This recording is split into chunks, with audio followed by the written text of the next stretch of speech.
Hablar de salud es hablar de bienestar físico y mental. Para esto, conéctate con Salud es Vida, para que estés al día con los mejores especialistas del saber, para que tú te sientas bien.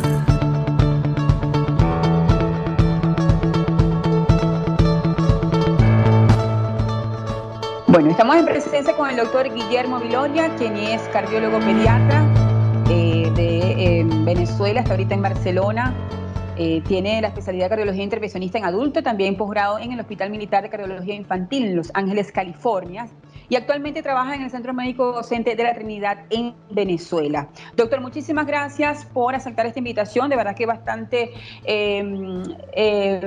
gratificante, porque esta especialidad como es la cardiología infantil no es fácil encontrar esa disposición por parte de los especialistas. Sobre todo actualmente estamos sumergidos en esta pandemia donde ha cambiado el mundo un poco y llega el momento, ¿no? Llega el momento de concientizar a muchas mentes. Aprovechamos este canal que es dedicado a la salud para, hablar sobre temas en los niños, sobre todo a nivel cardiológico, porque sí se llegan ciertas patologías que por no conocer sobre todo los indicios, esa sintomatología, se llega muy tarde y lamentablemente los niños son los que sufren. Para comenzar, doctor, yo quisiera que cómo se pudiera, porque se sabe que ahorita a nivel de ginecostetricia existen elementos como es el estudio que se hace todos los meses muy extremadamente avanzado, ¿ok? Donde se puede ver ciertas cardiopatías que vienen congénitas. Muy bien, pero vamos a hablar del hecho, doctor, donde no hay ese estudio, no todo el mundo tiene esos tipos de estudios o no todo el mundo tiene las herramientas para hacerse ese tipo de estudio. Yo quisiera que hablase cuáles serían las primeras sintomatologías desde que el niño nace, cuál sería esa atención que nosotros los padres debemos tener a nuestros niños para entonces darnos cuenta si en verdad o no tiene ciertas síntomas donde se pudiera diagnosticar alguna cardiopatía. Bueno, lo primero que quiero es especificar qué son las cardiopatías. Las cardiopatías congénitas. Las cardiopatías congénitas son defectos del corazón. El corazón es una estructura tridimensional sumamente compleja y la verdad que su formación correcta es una maravilla de la naturaleza. La frecuencia de una malformación es relativamente baja. Por eso la presión de la cardiología de adulto, que es tan frecuente, deja un poco, le quita un poco de recursos a la cardiología infantil. Aproximadamente 1 a 10 de cada 1000 recién nacidos tiene cardiopatía, que viene a ser más o menos 1 por cada 100. Esto puede variar sobre todo por la presencia del ductus arterioso, que no tiene la misma etiología que tienen las demás. Las demás debe de aclararse que no tiene nada que ver con defectos de los padres. Son un defecto en la formación del niño intrauterino que no se sabe por qué. Pueden ser virus. Hay, por ejemplo, la rubiola se asocia mucho a la rubiola durante los primeros 3 meses, se asocia mucho a defectos intracardíacos, etc. Pero en general los padres deben sentirse aliviados en el sentido de que no han tenido ninguna participación en este problema. De estas cardiopatías hay unas muy frecuentes y otras menos frecuentes. Y hasta hace unos 30 años, el único tratamiento en aquellas que lo requieren es la cirugía cardiovascular, que es una operación quirúrgica con apertura del tórax. Afortunadamente, desde la última década del siglo pasado, se comenzó con un procedimiento que llamamos intervencionista. Intervenimos, pero sin abrir el pecho. Y con eso podemos mejorar y curar un porcentaje que puede llegar en estos momentos a ser hasta el 60%. El otro 40% lo podrían hacer los cirujanos, y en aquellas demasiado complejas quedaría como última solución el trasplante cardíaco, que eso es ya palabras mayores y costo enorme. También tenemos que diferenciar, por ejemplo, las cardiopatías que nos vamos a enfrentar en el periodo de recién nacido, que es un periodo muy crítico en los niños, porque los niños pasan de una situación, digamos, que están alimentados y oxigenados por la madre, a una situación donde ellos están totalmente autosuficientes. Nosotros tenemos una estructura en el embrión, en el niño dentro de la madre, que comunica la arteria pulmonar con las arterias de la madre, de tal manera que la sangre oxigenada pasa directamente al cerebro. Este se llama persistencia del conducto arterioso. Entonces, vamos a comenzar a hablar de las cardiopatías más frecuentes en el periodo recién nacido, que son las que nosotros debemos de estar más atentos, los cardiólogos. En este caso tenemos la transposición de grandes vasos, que es una cardiopatía bastante compleja, que sería muy, digamos, largo explicarla exactamente, pero que es incompatible con la vida. Entonces tenemos que hacerle algunos procedimientos intervencionistas durante el recién nacido, que es abrir un agujerito dentro del corazón para que se oxigene mejor. Después tenemos la tetralogía de Fallot, la cual también nacen los niños que se llaman cianóticos. La cianosis es la coloración azulada de mucosas y de la piel. Entonces el pediatra y la madre debe estar durante el periodo de recién nacido atento a estos signos, que son la disnea, que es la respiración acelerada, la coloración azulada y la falta de crecimiento del niño. En ese periodo se pueden hacer varios procedimientos para mejorarlos y hacerlos que puedan llegar a una edad más adulta, para entonces hacer un procedimiento más definitivo. De las cardiopatías ya que no son del recién nacido, una de las más frecuentes y con las que comenzamos a hacer los procedimientos intervencionistas es la comunicación interauricular, que es un agujero que tenemos todos los niños en el vientre de la madre, que comunica la aurícula derecha con la aurícula izquierda y que se cierra en las primeras 24 horas. Hay un porcentaje de niños, aproximadamente un 10%, en los cuales no se cierra. En esos hay que, antes de esta época, había que operarlos, hacerles cirugía. Hoy en día se puede cerrar, y de hecho hemos cerrado una cantidad bastante importante desde la década del 90 de comunicaciones interauriculares, con una pequeña sombrilla que se la ponemos desde la arteria femoral, que es en la ingle, o sea, sin necesidad de abrir el tórax, o sea, de hacer una toracotomía, de ir a pabellón, de tener una anestesia prolongada y una recuperación prolongada, más o menos entre 3, 4 hasta una semana. Este otro procedimiento se puede hacer casi de manera, digamos, ambulatoria. Se hace el día de hoy y mañana se puede ir el niño ya con ese agujero cerrado. Esa se llama la comunicación interauricular, que es probablemente la que más procedimientos se han hecho. Y después vienen otras cardiopatías, como son las obstrucciones de la válvula.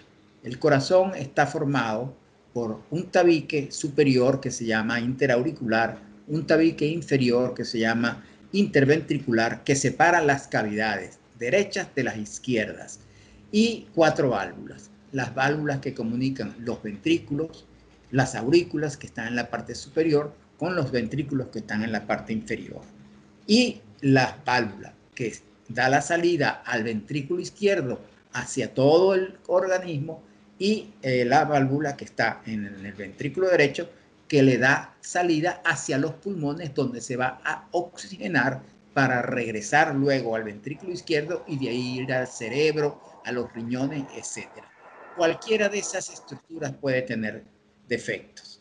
Afortunadamente, por ejemplo, la comunicación interauricular se puede cerrar en un 80% de manera intervencionista, y si no, la puede hacer con un éxito muy importante el cirujano.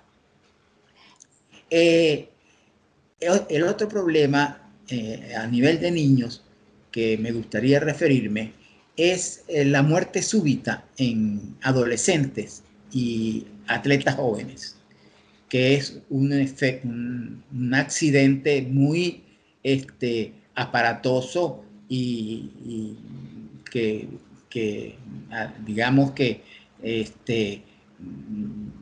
conmueve mucho a las personas porque es el más inesperado que puede pensar uno, que una persona joven pueda fallecer haciendo deporte. Entonces, es importante que todo aquel que vaya a hacer deporte, sobre todo si es un deporte de tipo intensivo, debe tener un chequeo cardiovascular para hacerle por lo menos un electrocardiograma, que es un electro muy sencillo, que es un examen muy sencillo y que ya la mayoría de la gente lo conoce, y un ecocardiograma, que es un eco, que es un estudio de ultrasonido del corazón.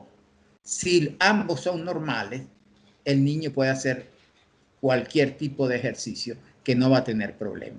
Pero aquel porcentaje que es muy pequeño, afortunadamente es menos del 2%, uno puede, digamos que descubrirlo antes de que el niño se involucre en una actividad física muy importante. Entonces, en ese caso, podría tomar algún tipo de medicación y evitar aquellos ejercicios excesivos. El otro problema es que debe estar muy consciente los cardiólogos pediatras y los cardiólogos de adolescentes y adultos de cardiopatías congénitas, es la profilaxia de endocarditis bacteriana, que a veces está un poco olvidada. Se diagnostica el defecto, se dan las recomendaciones especiales y no se dan las recomendaciones que deben seguir a todos aquellos que tengan un defecto cardíaco. Sobre todo los defectos cardíacos del lado izquierdo deben recibir lo que se denomina profilaxia de endocarditis bacteriana, que es antibióticos profilácticos. Profiláctico quiere decir previo a un problema de cualquier naturaleza. Entonces, a un paciente que va a cirugía no cardíaca, que se va a hacer tratamiento bucal, que se van a hacer limpieza de encías, todo aquello que conlleve, sobre todo en la boca y en la faringe, derramamiento de sangre, debe recibir una dosis profiláctica de antibióticos para evitar que un germen que pase inadvertidamente por la cicatriz quirúrgica se implante en la cardiopatía y se produzca lo que se denomina una endocarditis bacteriana o endocarditis infecciosa, es el término ahora más aceptado. Y con simplemente una inyección profiláctica 1 hora antes del procedimiento, uno evita esta situación. Qué importante. Sí. Si tienes una pregunta sobre esto. Sí, doctor, antes de continuar, esto los llamados comúnmente soplos, es lo que usted está diciendo, que esa comunicación intraauricular que se cierra muy fácilmente con un mejor pronóstico. Ese es el famoso soplo, ¿no? Sí, los signos de cardiopatía. Los signos de cardiopatía, digamos el más característico y conocido por la gente son los soplos.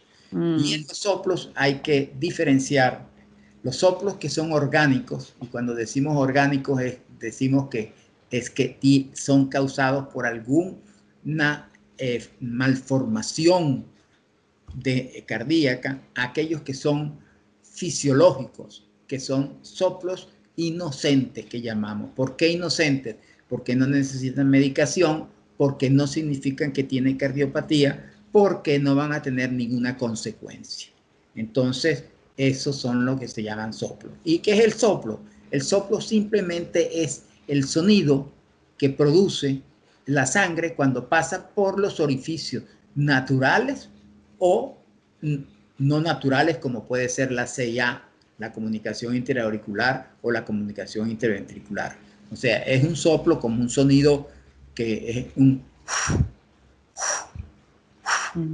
que va acompasado con el corazón.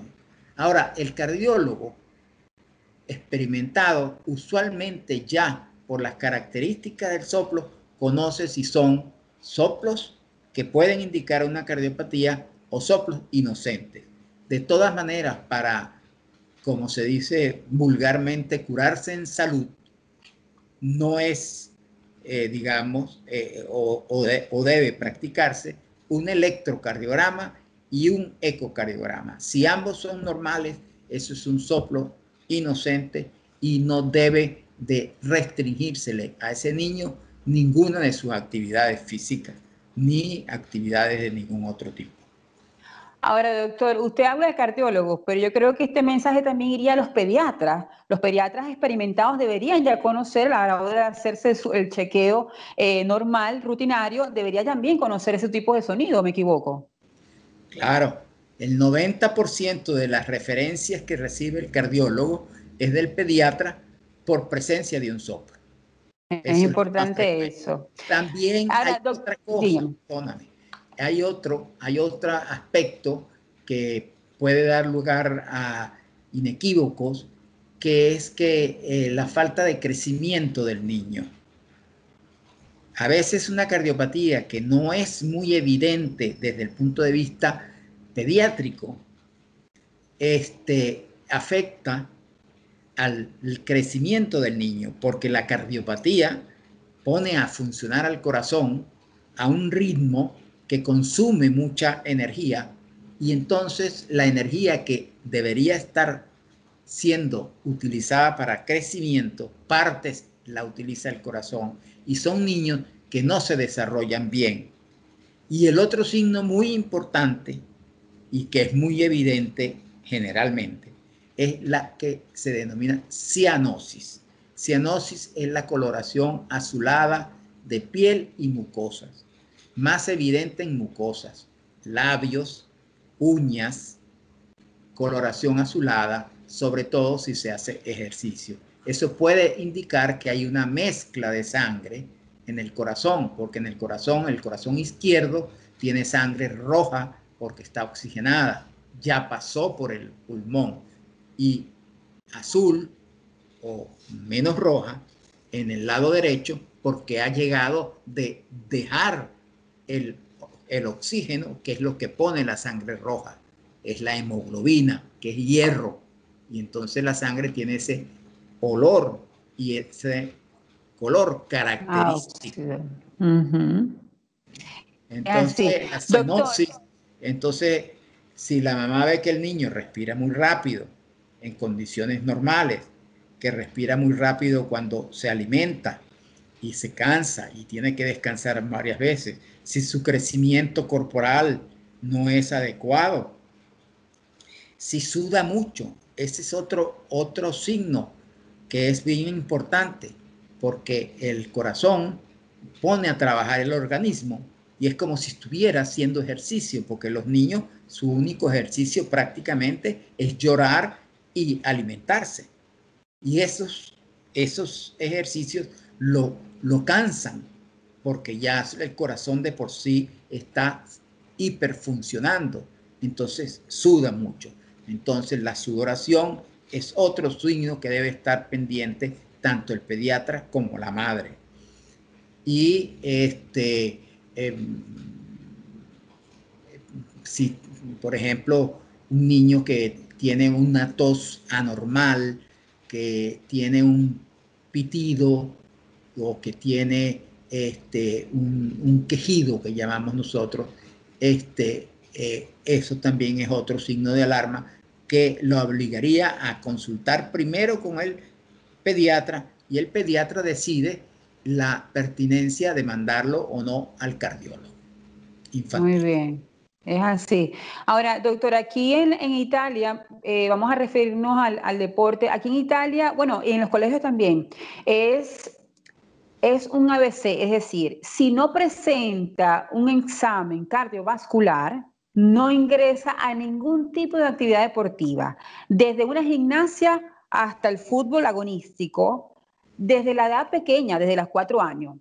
En Venezuela no es así. Es importante que le dé un mensaje, doctor, en Venezuela, porque yo soy venezolana y sé que no es así, pero puede ser que en otros países tampoco tomen esa medida. Yo quiero que le dé un mensaje para los papás a asumir esa responsabilidad, que si esa entidad, ese organismo, esa escuela, esa institución no le exige, que el papá tome la responsabilidad del por qué hay que hacerle sine qua non, sin duda, un examen cardiovascular a la hora de decidir a que el niño vaya a una disciplina agonística, muchísimo más, pero cualquier tipo de disciplina a nivel extracurricular. Sí, cualquier tipo de actividad física que conlleve un nivel de ejercicio mayor que el usual de conversar, caminar, etcétera, en un niño, más en un adulto, pero en un niño debe practicarse por lo menos un examen pantalla, que es examinarlo y hacerle un electrocardiograma. Porque ya hacerle un ecocardiograma sería, si le hacemos un ecocardiograma a todos los niños que van a hacer ejercicio, sería un costo muy alto. Pero con un examen simple por un cardiólogo especialista, con una auscultación normal y un electrocardiograma, que es otro examen sencillo y económico, normal, tiene 99% de chance de que ese niño no tiene ningún problema cardiovascular que pueda causarle algún problema durante cualquier tipo de ejercicio.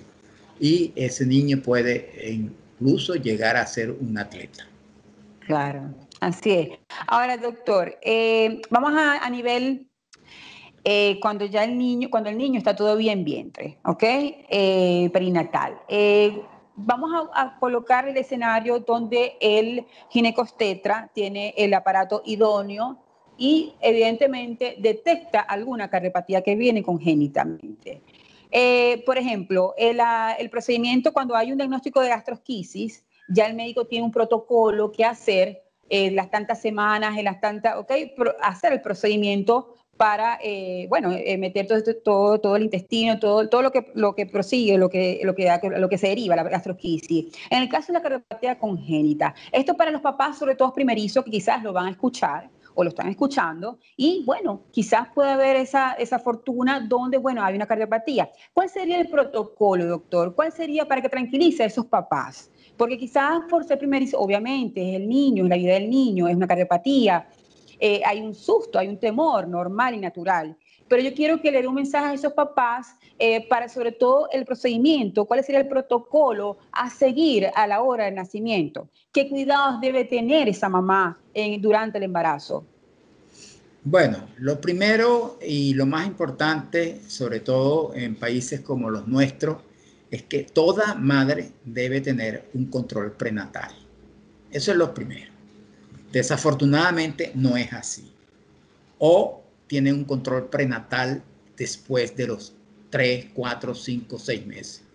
La madre, al saber que está en estado, debe inmediatamente buscarse un obstetra, un sitio donde piense dar a luz y controlar con ese individuo de acuerdo al patrón que tienen de que en las primeras mes, en el segundo mes, en el tercer mes, etcétera, etcétera. Y después otra cosa es que ya el cardiólogo afortunadamente, el obstetra, afortunadamente, hoy en día tienen un ecocardiograma para ver el crecimiento intrauterino, el tamaño del cráneo, el tamaño del bebé, hacer un cálculo y una curva de crecimiento, etcétera, etcétera. El corazón se forma en las primeras 12 semanas del embarazo. O sea, después de las 12 semanas el corazón, pero se espera a que esté lo suficientemente desarrollado para que tenga una mejor imagen. Por lo tanto, el ecocardiograma se debe practicar después de la semana número 20. Y ahí se hace su primer ecocardiograma. Y todos los meses, generalmente el obstetra le pasa su transducer para ver cómo va el crecimiento, cómo está el cordón umbilical, dónde se implantó la placenta, etcétera. Todas esas cosas son muy importantes para el obstetra para dirigir el parto, calcular la fecha del probable parto, ver si la placenta va a tener algún problema, si está demasiado cerca de la apertura uterina, etcétera, etcétera. Y a la vez ve el corazón. El eco cardíaco no es un procedimiento sencillo. Y sobre todo en el embarazo. Hay que encontrar al bebé de posición adecuada para uno poder ver el corazón en los diferentes ejes. Y como es una estructura muy pequeñita, a veces es difícil diferenciar válvulas que están funcionando bien de válvulas que no están funcionando tan bien. El obstetra no tiene la experiencia en corazón. Entonces, si él ve un corazón a grandes rasgos normal, no tiene necesidad de enviarlo al cardiólogo. Si ve algo o no está satisfecho, entonces lo envía a un cardiólogo infantil que usualmente tiene experiencia haciendo ecos en embarazo. Entonces, claro, a veces es difícil llegar a una conclusión definitiva, pero ya por lo menos está advertido en el sentido de que, mira, esto está normal, no tienes que volverla a mandármela. Mira, estoy dudando, mándamela cuando esté un poco más grande y yo lo vuelvo a ver. O, mira, definitivamente hay una cardiopatía, entonces en ese caso hay que tomar las previsiones del caso. La madre debe nacer en un hospital donde haya todos los elementos necesarios para atender a un recién nacido con cardiopatía congénita. El cardiólogo pediatra, un ecocardiograma adecuado para un niño pequeño, la posibilidad de hacerle un procedimiento en el mismo periodo, en el periodo recién nacido, o de cirugía si es necesario, porque hay una cardiopatía que es la transposición de grandes vasos, que es muy compleja, que hay que operarla generalmente en las primeras 4 semanas de vida del niño para proteger los pulmones. Entonces, eso es digamos, desafortunadamente, en Venezuela no todos los obstetras tienen, sobre todo si son de la parte, digamos, que no es una clínica privada, sino que es una gubernamental, donde es más difícil, pues tendría que ir a un hospital grande donde tienen más facilidad de tener un eco, claro, que en una, digamos, sí, el sitio que esté más equipado, pues. no esté tan equivocado. Claro. Ahora, lo importante es la información. Doctor, me gustaría tocar el tema de los niños con sobrepeso. Si bien es cierto, usted no es nutricionista, pero sí el sobrepeso pudiera, yo quiero que me lo afirme o no, pudiera causarle algunas anomalías, sobre todo a nivel de los lípidos, porque se han notado niños con el colesterol alto, ¿ok? Y son niños. Yo quiero que usted explique ¿cuál es la razón? ¿Por qué siendo niños presenta este tipo de situación? Porque son escenarios donde normalmente son los adultos, porque tienen una mala ingesta, evidentemente, sedentarismo, X cosa, que pudiera entonces ser un factor, un exógeno importante a la hora de que presente esto, en tanto colesterol, triglicéridos, en fin. Pero en los niños cuando presentan el colesterol elevado en edades de 3, 4 años, ¿qué quiere decir? Causalmente, aunado a esto, acompañado del colesterol alto, el niño tiene cierto sobrepeso. Es un mensaje que debemos darle a los papás para estar atentos en cuanto a la alimentación, doctor, y sobre todo a la hora de volver al deporte, se ven niños con sobrepeso, por ejemplo, jugando al fútbol, evidentemente el cansancio es mucho mayor, ponen a trabajar más a ese cuerpo, a ese cuerpecito, vamos a decirlo así, y el que sufre es el niño. Entonces yo quiero que demos un mensaje, alertar qué pasa con esos niños, cómo sería para evitar este tipo de situaciones. Bueno, ya desde hace más de 40 años, sin exagerarte, ya había una clínica de niños con trastornos de los lípidos. Los lípidos, el colesterol es un tipo de lípido. Ya en esa época había. Y claro, se ha desarrollado mucho. Ahora hay drogas mucho más potentes. Pero habría que diferenciar dos cosas.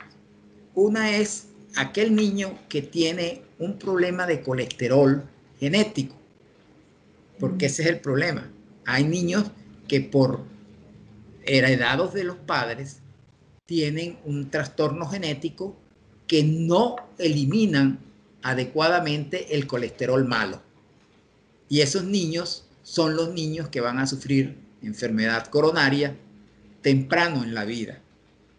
Entonces es importante, es una norma que todo niño, cuando llegue en la infancia, en algún momento de la infancia, tenga un examen de colesterol. Porque usualmente a los bebés no se les hace exámenes de colesterol. Pero ya después hay que, antes de que lleguen a la adolescencia, tienen que tener un examen de colesterol. Y si es anormal, estando en la infancia y con un peso normal, entonces deben ir a un especialista para ver si tienen trastornos genéticos que le produzcan esto.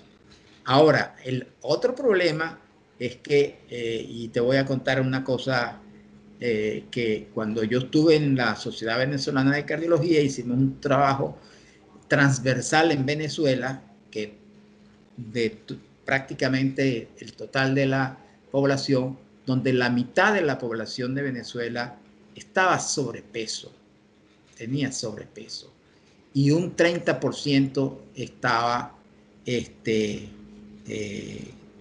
obeso definitivamente.